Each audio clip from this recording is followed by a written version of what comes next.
Tonight, fears and concerns over the spread of COVID-19 variants in the GTA. It's concerning that it's already in the community and there's no link. Peel Region confirms a case of the COVID-19 variant first detected in South Africa, while another variant is now linked to a workplace outbreak in Toronto. Plus, we want them back in school, and the kids want to get back in school. when could students in the GTA be heading back to class and the criteria that must be met first? And He used to be here every day for 30 years. the Danforth loses a legend. How a community is remembering clothing entrepreneur Saul Corman, also known as the Duke of the Danforth. Good evening, I'm Kelda Yoon. There are growing fears tonight that COVID-19 variants are spreading in the GTA. Peel Region has reported the province's first case of the variant first detected in South Africa, while Toronto Public Health confirmed today the first workplace outbreak linked to the variant originally identified in the UK. And that is where we begin tonight. Dahlia Ashry has more on the outbreak at Belmont Meats. A COVID-19 outbreak has forced this meat facility in North York to temporarily close its doors. Belmont Meats currently has 78 confirmed COVID cases. Of these confirmed cases, 2 have screened positive for the B117 variant. That's the variant first detected in the UK. According to Toronto Public Health, there is no sign that anyone at the North York plant had recently traveled. This infectious disease expert says that's a concern. We now have multiple cases where we can't see any evidence of travel history, which means it's circulating in the community. There's a chain of transmission from a traveler. How many people are between the people today and that original travel, we really don't know. This is the second major COVID-19 outbreak at a work facility in the GTA. Almost 300 workers have tested positive for the virus at a Canada Post sorting facility in Mississauga. Ontario's Chief Medical Officer of Health says the province is working with the Ministry of Labour to do more workplace inspections. We have to make sure we can put those constraints around with more active testing, more aggressive case contact management to make sure can we keep it under containment. Toronto Public Health began investigating the outbreak at Belmont Meats last Tuesday. The facility closed on Thursday. In a statement, Belmont Meat says they've made significant investments and implemented stringent safety protocols to protect their employees and prevent the spread of the virus. There are currently 69 confirmed cases of the UK variant in the province, 15 of them in Toronto. They may be able to make some people sicker. They may be able to reinfect people who've had COVID-19 and recovered. MacArthur says tackling the UK variant will be difficult. This is a much more infective variant, which means as we start to think about relaxing the current restrictions, we could see a pretty devastating third wave. It really makes things much more difficult to keep case counts down. Belmont Meats has advised anyone who has had contact with the employees who tested positive to get tested themselves. Dahlia Ashry, CBC News, Toronto. And there are similar concerns tonight about the variant first found in South Africa. A Peel resident has now tested positive for it, the first case in the province. Farah Morali has more on that. This is, of course, the first official confirmed case of this variant from South Africa here in Ontario. It also goes by the name B1315. And what we know is that it's been confirmed in a man in Mississauga. The interesting part is that he hasn't recently traveled to South Africa, nor has he been in contact with anyone who has. And that is the cause for concern tonight. I had a chance to speak to Dr. Lawrence Lowe. He's the medical officer of health for Peel Region. And he said this inability to trace this case to travel means it's clear that this variant is spreading in the community. The emergence of B1351 in the region of Peel without any travel history does really suggest that even while our case counts are coming down, the variant is circulating. And we do know that it is more transmissible, and that if it does, if it's not well controlled, could certainly start to give rise to pictures that have been seen elsewhere where the variant was first identified. Now, as you heard there from Dr. Lowe, it's believed that this variant is more transmissible. It's a mutation of the virus that was already spreading here, but it's not the first case in Canada. We know that there have been other cases of this variant first found in South Africa in places like Alberta and BC.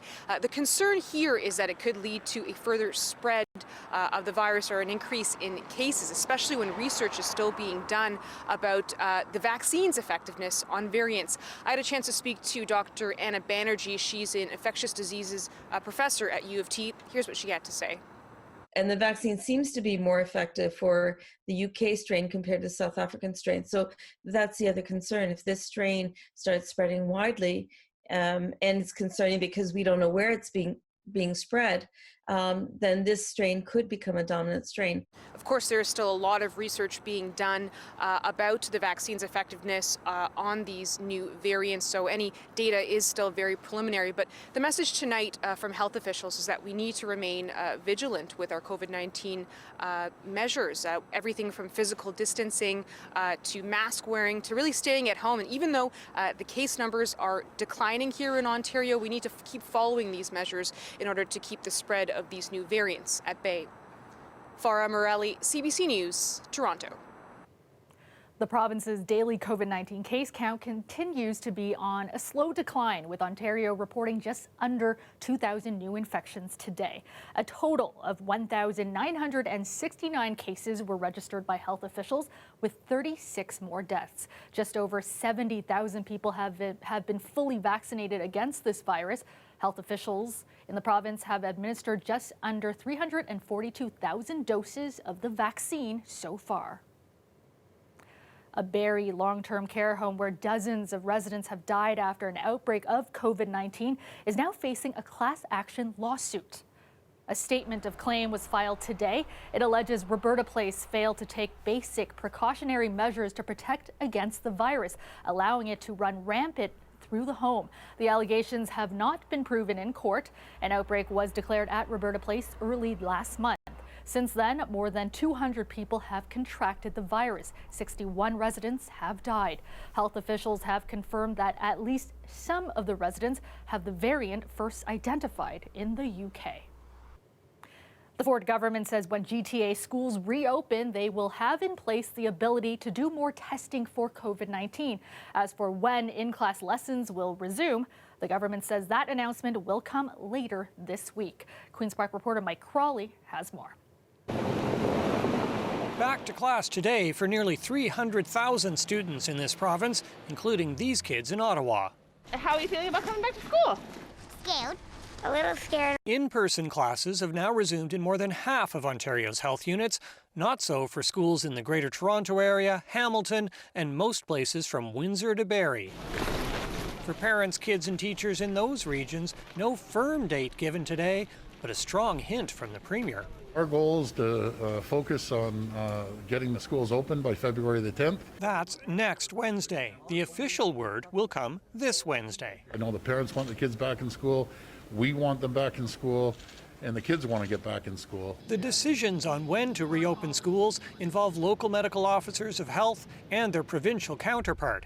As for the criteria to get the green light, Are the community transmission rates coming down and going in the right direction? The answer is yes. The province says to reduce the risk of COVID-19 spreading in classrooms, it has improved ventilation at 80% of schools, and it's also promising to conduct up to 50,000 COVID tests at schools weekly. We're going to continuously add more investments, more measures, and stricter protocols in place to make sure that all staff and all students can remain safe in the province. The Ford government says it has made nearly $1.3 billion available to support school reopenings.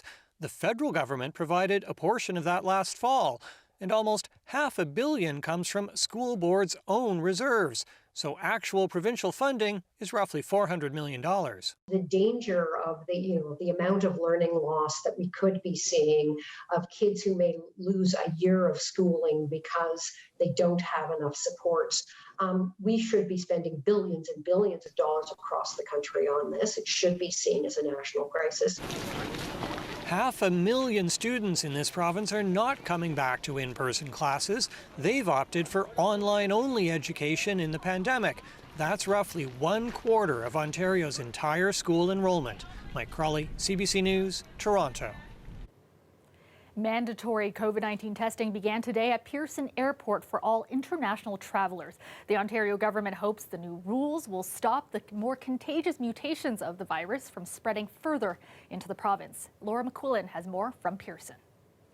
International travellers arriving into Toronto Pearson Airport will come through these doors in the arrival hall. They'll walk down this corridor, and down at the end is where they will get their mandatory COVID-19 test. Now, we got a look behind the scenes as one of those tests took place.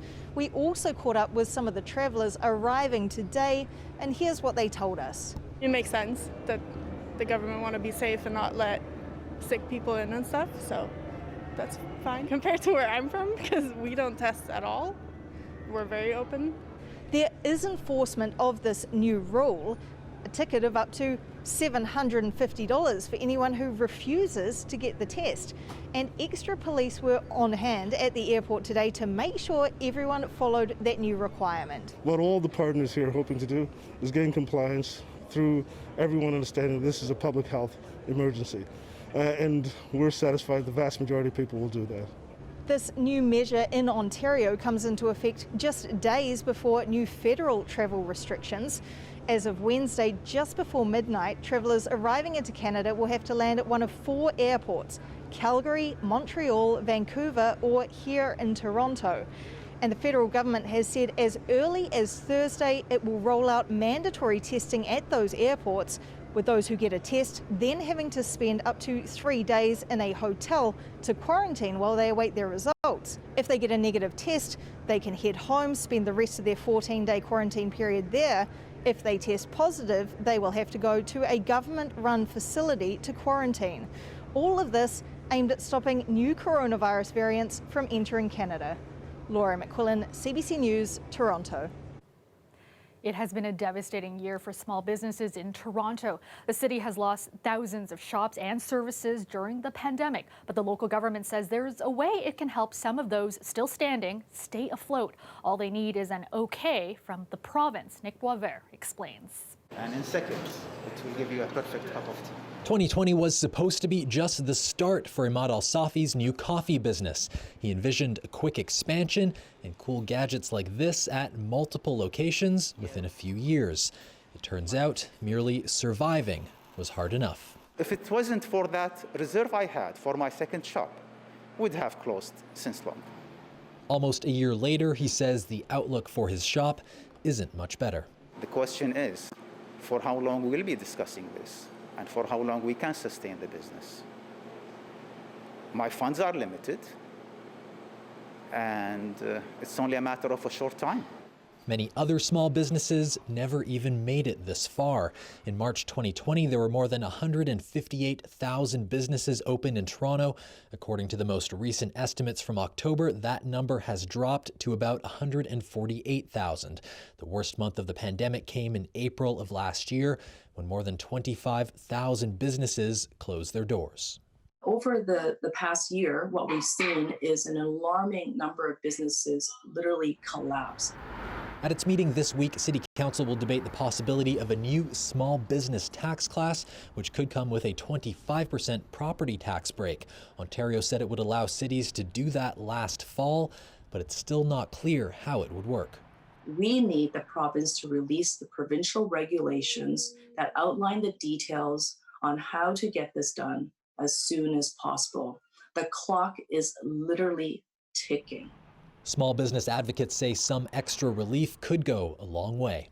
To see City Council so proactive on getting a fix in for small businesses, reducing those for small businesses, is not just positive in the short term, but also a good approach towards a longer term recovery. The provincial government says it will tell cities how to implement this soon, but time is running out. Toronto City Council will determine its 2021 budget on February 18th. Nick Boisvert, CBC News, Toronto. Toronto police have identified the victim of last night's fatal shooting in the Jane and Falstaff area as 20-year-old Omar Hashi. Police received several calls for sounds of gunshots around 9 p.m. Officers say Hashi was trying to get into the underground garage of an apartment building when he was shot multiple times. His vehicle then rolled and hit the closed garage door. He was pronounced dead at the scene. The suspect vehicle was spotted heading eastbound on Falstaff. It was found abandoned and burning a short time later. Peel police are investigating a knife attack after someone walked into a Mississauga hospital saying he had been stabbed. The incident happened just before 9 a.m. Officers believe the person may be connected to a stabbing that took place less than an hour earlier. Emergency crews were called to an apartment building on Fowler Drive near Erin Mills Parkway when they found a man suffering from a stab wound. He was rushed to hospital with serious but non-life-threatening injuries. One person has been taken into custody. The Danforth has lost a legend, Saul Corman, founder of Corey's Clothiers, and the man that many around here affectionately called the Duke of the Danforth, has died. I'm Greg Ross. Coming up, we'll have reaction from the community.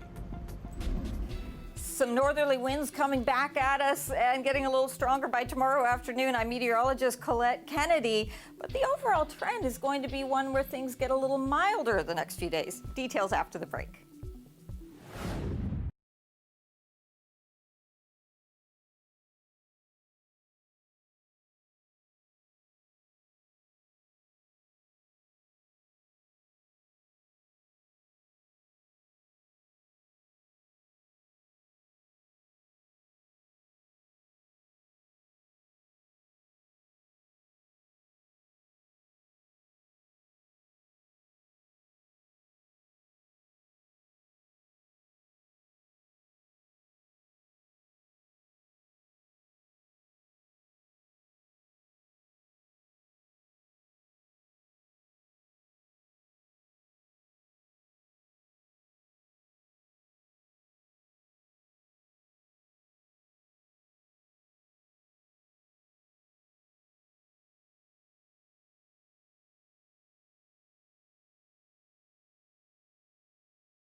Blizzard-like conditions continue to impact the northeastern U.S. tonight. New York City is expecting the most snow it has seen in the past 5 years. Airports up and down the East Coast have canceled thousands of flights. The weather also affecting the fight against COVID-19 as many vaccination sites had to close down. None of that here. The system just missing us. It is a chilly one out there, though. Currently -8, feeling more like -11. Let's go now to our Colette Kennedy. And Colette, another cold one tonight, but looking forward to some milder temperatures later in the week. Yeah, that's right, Kelda. We've been in a little bit of a deep freeze, and we're going to be going in the other direction. So a little bit of a temperature flip-flop that we're going to be seeing, getting milder as we head through this week. And then next week, it's going to be cold once again all the way through to about Valentine's Day or so.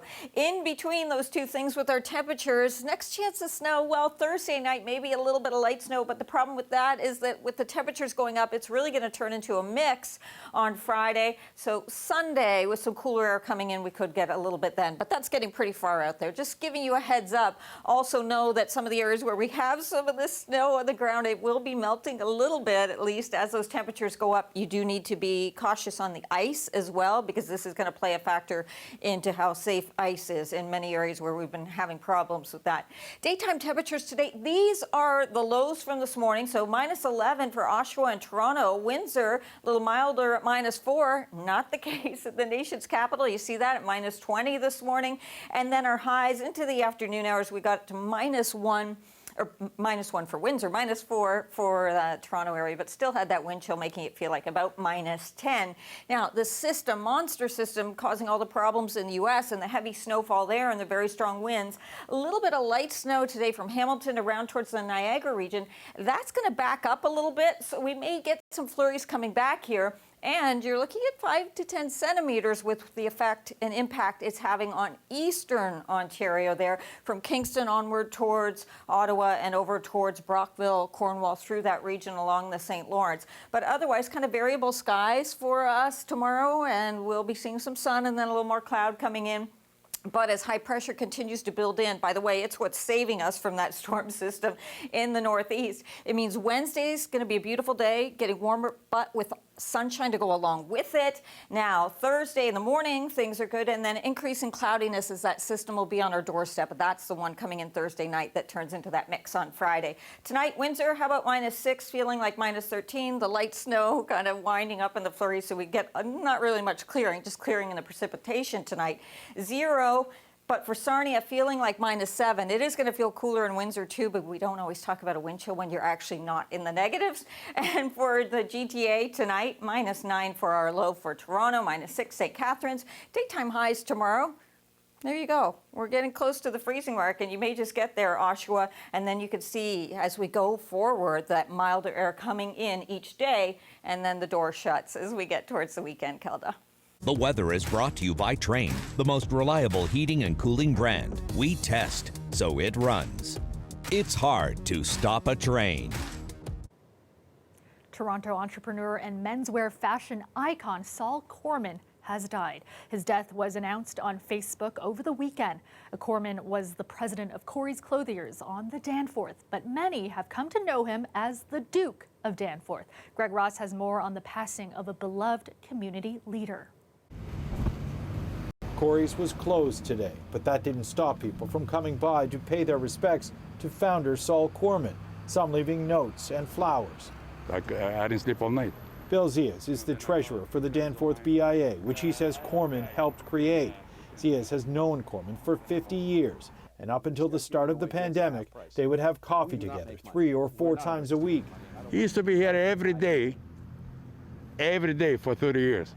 Every day, 9 o'clock every morning, like he never missed a day. And, you know, he really cared about everybody, you know.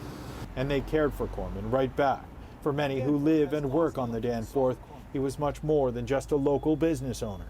He was highly respected, a wonderful person. Known as the King of the Danforth or Duke of the Danforth, I've heard as well. For the past 20 years, Katie McKinnon's shop, Treasure Island Toys, has been just 2 doors away from Corey's, a prime piece of real estate on the Danforth. People often say, oh, you're near Corey's when they're looking for where we are. There were millions more who never met Corman, but they knew him. Corey's, ready for you in out of Greektown. 569 Danforth Avenue, Corey's.com. For decades, Corman used local radio stations to promote his store. He became synonymous with radio advertising in Canada. Jim Lang is the morning show host at 105.9 The Region. He met Corman in the mid-90s while working as a producer in sports radio on one of the stations Corman was prominently featured. He would go out of his way to treat everyone the same, no matter if you were someone like me starting out and trying to make your way in the business. Lang says he'll never forget how every once in a while Corman would drop his name in an ad. And you'd be in your car saying, Saul just said my name. It was the best ever. He used those same ads to promote other businesses on the Danforth. He was also one of the creators of the Taste of the Danforth, and many say without him, the area would not be what it is today. Corman died yesterday of a heart attack. Greg Ross, CBC News, Toronto.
While some of us don't like the snow, here's a couple of bears that do. Giant pandas sliding their way through the weekend, enjoying the accumulated snow. Now, the pandas showed off their moves. You can see there, they were somersaulting and rolling through the fresh powder, looking like They are thoroughly enjoying it. The pandas call the Smithsonian's National Zoo in Washington, D.C. home.